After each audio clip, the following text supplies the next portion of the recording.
बन ही जाओगी अबीरा, पर अच्छी माँ बनोगी, जानती नहीं। वो इस वक्त डरा हुआ है आपकी पुकी। मेरी बेटी। हमारी बेटी। तुमने बेटा चेक किया? लो, हाँ कर। मैं करी थी। मुझे कोई रिस्क नहीं लेना। मैं भी इसकी माँ हूँ।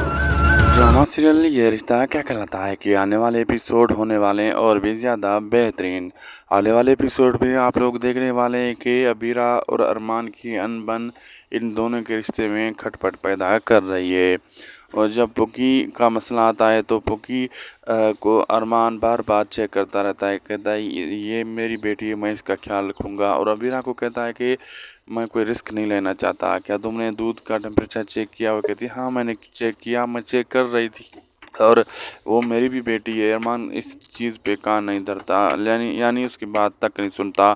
अबीरा ये थोड़ी छोटी छोटी बातें नोट्स करती रहती है और परेशान होती है कि ये क्या हो गया है अरमान को, आखिर क्या ये मेरी बेटी नहीं है। ऐसे आने वाले एपिसोड मज़ेदार होने वाले।